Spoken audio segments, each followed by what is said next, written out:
Hello guys, आज हम आ गए एक और क्वेश्चन के साथ जो कि कॉन्टिन्यूटी एंड डिफरेंशिएबिलिटी वाले चैप्टर से है। ठीक है, तो ये सवाल भी कर लेते हैं। मेरे को देखने में अच्छा लग रहा है सवाल, तो कर लेते हैं इसको भी, है ना। तो देखो, हमारे पास एक F of x function given है।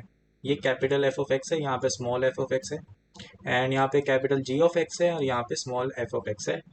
यहाँ पर हमें बोला है where f of x is some function of x. ठीक है, f of x, capital F of x is continuous at x equal to 0, the value of ln of k। ठीक है, यहाँ पर k वेरिएबल है, इसकी वैल्यू ढूंढनी होगी most probably, so that g of x is also continuous at x equal to 0। Okay, तो जहां तक मुझे पता लग रहा है इस सवाल को देखकर कि ये हमें पूछ रहे हैं कि एफ ऑफ एक्स की इंफॉर्मेशन यहाँ से निकालनी पड़ेगी, कि इसके बारे में इंफॉर्मेशन ऑलरेडी गिवन है कि ये कॉन्टिन्यूस है। तो अगर ये कॉन्टिन्यूस है तो इसके ऊपर हम चीज़ें अप्लाई करेंगे। इधर से हमें इन्फॉर्मेशन मिलेगी एफ ऑफ एक्स के बारे में, ठीक है, स्मॉल एफ ऑफ एक्स के बारे में इन्फॉर्मेशन मिलेगी। उसी इन्फॉर्मेशन को हम यहाँ पर यूज़ करेंगे और वैल्यूज़ निकालेंगे ताकि के की वैल्यूज़ निकल सके जिस पर ये capital G of x continuous हो, एंड फिर के की वैल्यू से आंसर निकालेंगे। ठीक है, ऐसा स्टेप्स चलने हैं। क्वेश्चन पढ़ते ही ये चीज़ें क्लियर हो जानी चाहिए। ठीक है, ये चीज़ें क्लियर हो जानी चाहिए। अगर आप थोड़ा सा भी मैथ्स की प्रॉब्लम सॉल्विंग करते हो, आपको क्लियर हो गया होगा करना क्या होता है ना। हमें गिवन है capital F of x is continuous, तो भाई ये चीज़ें अप्लाई कर देते हैं। स्मॉल एफ ऑफ एक्स के बारे में कुछ पता नहीं, तो क्या पता कॉन्टिन्यूस रखकर कुछ इन्फॉर्मेशन निकले इसके बारे में। इसके बारे में इन्फॉर्मेशन निकलेगी तो उसको हम यहाँ पर अप्लाई करेंगे। ठीक है, यहाँ पर अप्लाई करेंगे और फिर देखेंगे कि ये कॉन्टिन्यूस कौन से के पर हो सकता है, फिर उस के को यूज़ करेंगे आंसर निकालने के लिए। ठीक है, तो ये सारे स्टेप्स रहेंगे। तो सबसे पहला हमारा स्टेप क्या था, कॉन्टिन्यूस है ये।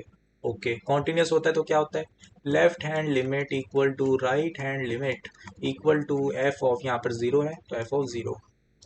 ठीक है, तो एफ ऑफ जीरो हमें ऑलरेडी ई की पावर क्यूब गिवन है। ठीक है, एक्स इक्वल टू जीरो पर हमें एग्जैक्ट वैल्यू गिवन है। यहाँ पर कैपिटल एफ आना था, सॉरी, यहाँ पर कैपिटल एफ आना है।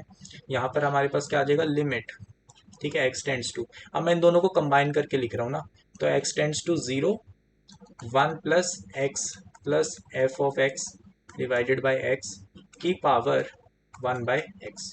ठीक है, तो मैंने लेफ्ट हैंड लिमिट और राइट हैंड लिमिट को कंबाइन करके एक बारी में लिख दिया यहाँ पर। ओके, तो यहाँ से हमें हो सकता है थोड़ी इन्फॉर्मेशन मिले। तो यहाँ पर हमें सबसे पहले करना क्या होता है, फॉर्म देखते हैं भाई लिमिट सॉल्व करने से पहले। यहाँ पर देखो, ये जीरो बन रहा है, इसके बारे में कुछ पता नहीं है ना। यहाँ पे डिनोमिनेटर जीरो बन रहा है, ठीक है, और हमारे पास जो लिमिट है वो इन्फिनिटी है। ठीक है, तो मैं चाहता हूँ थोड़ा सा दिमाग लगाओ, थोड़ा सा, ज़्यादा नहीं, थोड़ा सा दिमाग लगाओगे पहले ही पता लग जाएगा। यहाँ पे डिनोमिनेटर जीरो बन रहा है। अगर किसी चीज़ का डिनोमिनेटर जीरो है तो क्या वो कोई फाइनाइट नंबर दे देगा, नहीं ना। तो इसका मतलब आपको पता लगा कि जो न्यूमरेटर है उसको भी क्या होना पड़ेगा, जीरो होना पड़ेगा। मतलब आपको एफ एट, मतलब एफ ऑफ एक्स जो है उस पर जब limit x tends to zero लगेगी तो वो अप्रोक्सीमेटली जीरो को टेंड कर रहा होगा, तभी तो ये चीज़ें वैलिड बनेंगी। तभी तो यहाँ पर जीरो बाय जीरो वाली फॉर्म बनेगी इधर थर्ड टर्म में, तभी तो आपके पास एक फाइनाइट लिमिट आ सकती है। तो इसी क्या कह सकते हो आप, वैलिडेशन पे, है ना, ये जब आपको चीज़ें पता लग जाती है ना, तभी लिमिट आसान हो जाता है। क्योंकि फाइनाइट लिमिट आ रही है तो डिनोमिनेटर जीरो टेंड कर रहा है तो न्यूमरेटर भी करना चाहिए ना, तभी तो फाइनाइट आएगा।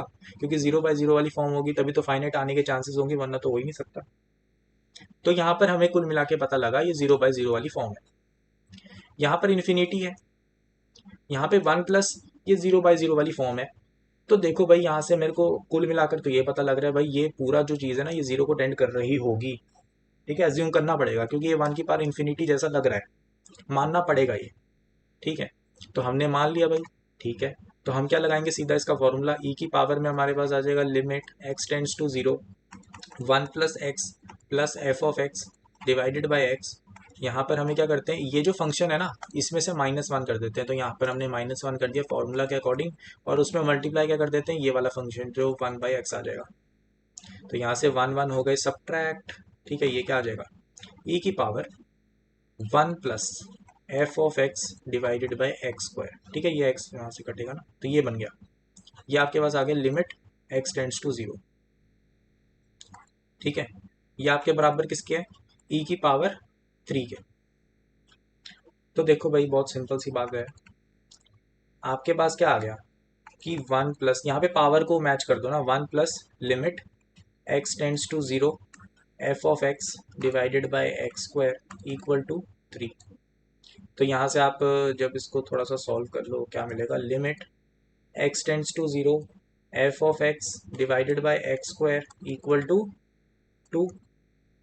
अब इसको फर्दर कैसे सॉल्व करोगे, फर्दर इसको मेरे हिसाब से तो सॉल्व करने की ज़रूरत नहीं पड़नी चाहिए, क्योंकि ये चैप्टर अभी मतलब तुम इससे फंक्शन निकाल सकते हो वैसे, क्या मोस्ट प्रोबेबली फंक्शन की थोड़ी थोड़ी चीज़ें तो तुम्हें पता लग जाएंगी इससे, है ना। लेकिन मैं चाहता हूँ कि फिलहाल इसको ऐसे ही छोड़ दिया जाए इक्वेशन 1 बोल के, ठीक है। मेरे को खुद नहीं पता आगे वाले में क्या यूज़ होगा, लेकिन हम इसको छोड़ देते हैं, अगर ज़रूरत पड़ी तो इसमें फर्दर एनालिसिस कर लेंगे। यहाँ पर हमें क्या चाहिए अगला, कि capital G of x continuous हो, तो मेरे को इस पर भी कंडीशन लगानी पड़ेगी, तभी तो के निकालूंगा। तो यहाँ पर मेरे पास आ गया कैपिटल जी ऑफ एक्स के लिए कि भाई L H L should be equal to R H L should be equal to f at sorry g at zero, g at zero. तो देखो यार एक बहुत ही इंपॉर्टेंट बात है, ठीक है।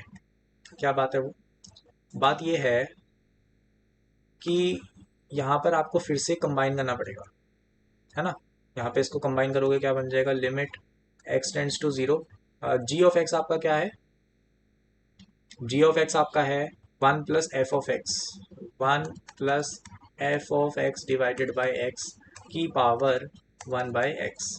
और यहाँ पर आपके पास क्या आ गया, g of zero, g of zero क्या आपका के है, ठीक है। डेफिनेशन देखते रहो, डेफिनेशन यहाँ पर x इक्वल टू 0 पे आपके पास k आ जाता है, और x नॉट इक्वल टू 0 मतलब जब टेंडिंग वाली बात होगी तो यहाँ पर ये आ जाता है।